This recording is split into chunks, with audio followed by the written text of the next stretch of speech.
여보, 오늘은 우리한테 생각보다 케어기버 이민에 대해서 여쭤보시는 분들이 많았잖아요. 그래서 전혀 생각하지도 못했는데 질문을 받는데 우리가 답변을 잘 못 해드리는 것 같아가지고 그냥 편하게 자기하고 나하고 케어기버 일을 했을 때 느꼈던 감정에 대해서 나눠보면 어떨까 싶어서 우리가 좀 얘기를 해보려고 하는데, 그래서 자기한테 간단하게 몇 가지 질문을 해보려고 하거든요. 하십시오.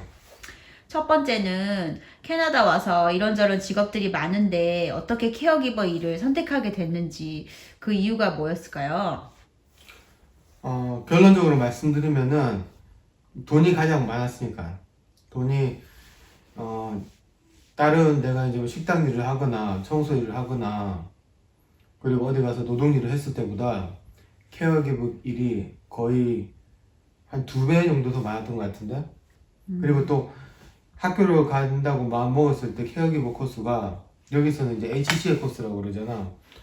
이것도 기간이 7개월, 1년 이런 식으로 단계별로 있어가지고 가장 학교를 가서 공부하는 시간도 짧았고.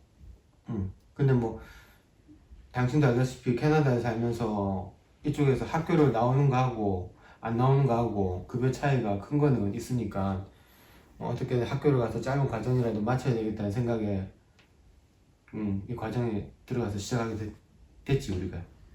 그렇지. 그러니까 나이 들어서 왔으니까 길게 공부하면 당연히 가방끈이 길어지면 수입이 높은 직업을 갖게 될 확률은 높지만 우리는 그렇게까지 투자하기에는 뭐 재정적으로도 그렇고 또 나이 들어서 그치. 학교 간다는 것도 쉬운 선택이 아니니까 우리 상황에 맞게 그래도 좀 가장 짧은 코스로 그래도 안정적인 수익을 창출할 수 있는 직업을 선택하게 된 거죠. 그래서 케어기버 일을 그때 내가 하게 왔을 된 때가 거지. 거의 30대 중후반이었잖아. 그리고 지금 가족도 있고 애도 키워야 되는 입장에서 우리가 또 돈을 벌면서 뭐 공부를 한다고 해야 되기 때문에 공부를 오래 할 수도 없고, 그리고 또 내가 뭐 이 공부를 할 만큼 그렇게 뭐 머리가 좋거나 영어를 잘하는 것도 아니기 때문에 그냥 우리 상황에서는 제일 좋았던 것 같아. 맞아요. 음. 그러면은 막상 그 상황에서는 가장 현실적인 그 대안으로 생각해서 우리가 케어기버 일을 선택했는데 막상 해보니까 직업적으로 그 일을 할 때 가장 힘들었던 거를 얘기하자면 뭐가 있을까요? 우리가 그 병원에 있다 보니까는 이제 가장 힘들었던 부분은 이제 돌아가신 분들. 단순히 나는 이제 케어만 하는 거라고 생각했는데 내가 죽음에 대해서는 생각을 못 했더라고. 그 연배가 있으신 분들은 이제 각자 방에서 계시다가 이제 돌아가시는 임종을 맞이하는 경우가 있는데, 어떤 분들은 너무 고통이 심하게 돌아가셔가지고 몸이 이렇게 막 새우처럼 꼬부라져서 돌아가신 분들도 있고, 어떤 분은 눈을 반쯤 떠서 돌아가신 분들도 있고, 또 어떤 분들은 그 이게 틀니를 하셨던 분들이 틀니를 뺀 상태에서 돌아가신 분들은 이게 입이 이렇게 홀쭉하게 된다고 이렇게. 그런 경우에는 이제 그 안에다 틀니를 넣어줘야 돼. 그래야지 최대한으로 이제 좋은 모습을 보여야 되는데, 그 저도 나는 이제 일할 때 보면은 그런 분들이 이제 간호사들이 몇 번 방에 어떤 분이 돌아가셨다.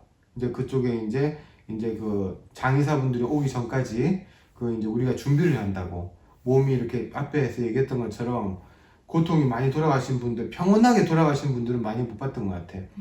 근데 그런 분들 몸 이렇게 펴드리고 입에다가 틀니 같은 거 껴드리고 눈 뜨고 있으면 눈 이렇게 좀 감겨드리고 몸이 굳기 전에.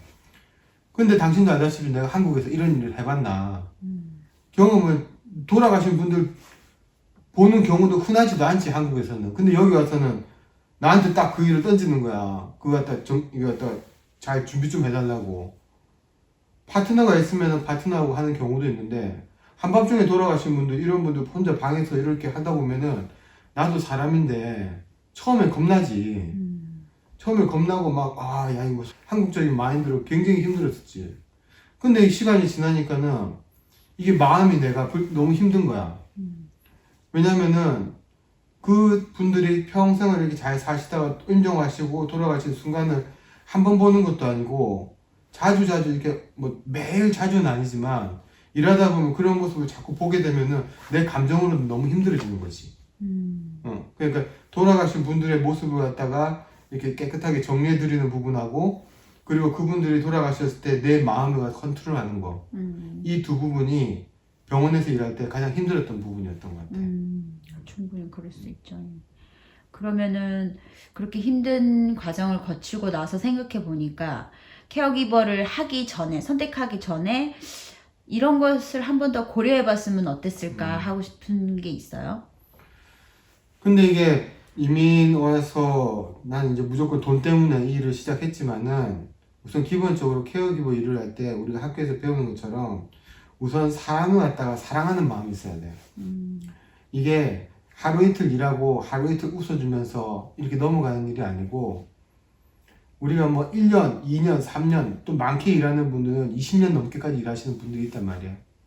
그러면 환자분들이 다 이렇게 나이스한 사람이 있는 거 아니라고. 어떤 분들은 너무 고통이 심해가지고 입에서 뭐 욕을 달고 있는 사람도 있고 어떤 분들은 정신적으로 약간 문제가 있어가지고 돌발 행동하는 경우분들도 있어. 또 그리고 그 분들에 대해서 이제 막 앞에서 욕하는 분들도 있고 어떤 사람은 침도 뱉는 사람도 있고 막 이렇다고. 이거는 한국이나 캐나다나 몸이 아픈 분들, 임종을 맞이하시는 분들은 다 똑같은 거라고 생각을 해. 근데 환자는 변하지가 않아. 내가 봤을 때 아프고 힘들고 돌아가시려고 병원에 온 건데 근데 그 변하진 않지만은 일하는 사람은 내가 마음이 우리가 정할 수 있어. 마음으로 내가 기본적으로 사람을 사랑하고 사람을 갖다 돌보는 거 좋아하고 그 사람들에 대해서 동감한다 그러나 공감. 그런 부분에 있어 가지고 자기 자신이 알 거야. 자기 자신이 알 거야. 내가 이런 쪽으로 케어하고 이런 일을 갖다가 할 수 있다 이렇게. 그래서 나도 이제 그 일을 5년 정도 했잖아. 5년 정도 하니까는 난 내 감정적으로 너무 힘들더라고. 이게 그 앞에서 얘기했던 것처럼 사람이 돌아가시면은 처음에는 한 번, 두 번 지나가다 보면은 처음에는 슬프고 눈물 나고 막 이래. 근데 이게 기간이 지나가면 갈수록 이게 하나의 일이 돼버리는 거야. 그러니까는 이게 감정적으로 어떻게 이런 게 아니라 그냥 하나의 일로 보는 그 자신의 내 모습을 보는 게 너무 싫더라고.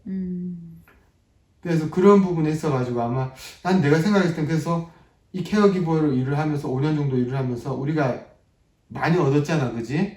아니, 결론은 나도 그 지금도 내 이제 같이 공부했던 친구들은 일을 하고 있거나 아니면은 20년, 30년 일하셔가지고 은퇴하시는 분도 얼마 전에 만났는데 난 정말 그분들 대단하다고 생각을 해.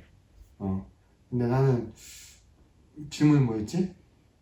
그거 답이 된 것 같아요. 그러니까 아무리 이게 현실적인 조건으로 봤을 때 안정적인 직업이라고 해도 그거를 감당할 어떤 내 마음의 그런 성향이 그거랑 맞지 않다 싶으면 억지로 그치. 끌고 가기에는 힘든 직업이라는 거잖아요. 그렇지. 근데 그런 부분에 대한 감정이 좀 잘 조절이 될 수 있는 캐릭터라면은 충분히 해볼 만한 직업인 거고 그렇지. 일 자체는 굉장히 좋은 일인 거니까요. 그럼 사람을 갖다가 케어해주고 돌봐준다는 일은 참 의미 있는 일이긴 하지. 근데 앞서 얘기했지만은 이것도 하루 이틀 3일 지나고 나다 보면은 내가 마음이 기쁨으로 충만하면은 그 사람이 사랑으로 보이는데 그날 내가 좀 안 좋은 일이 있거나 누구하고 좀 다투는 일이 있는 상황에서 일하러 가서 그 돌보시는 분들을 봤을 때는 내 감정도 그렇게 좋지는 않지. 뭐 그냥 한마디 하는 것도 예민하게 받아들이고 그런 경우가 있으니까.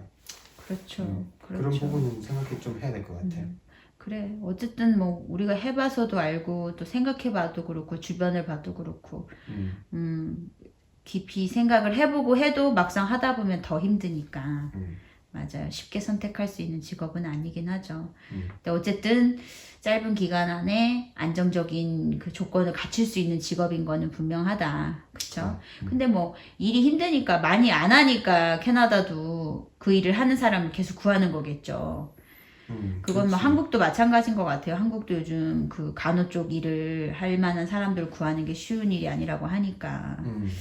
근데 뭐 아무튼 결국 선택은 각자의 몫인 거고 우리는 또 그런 경험이 있었다는 것과 어떻게 그런 거에 대해서 생각하는지 나눠보는 좋은 시간이었던 것 같아요.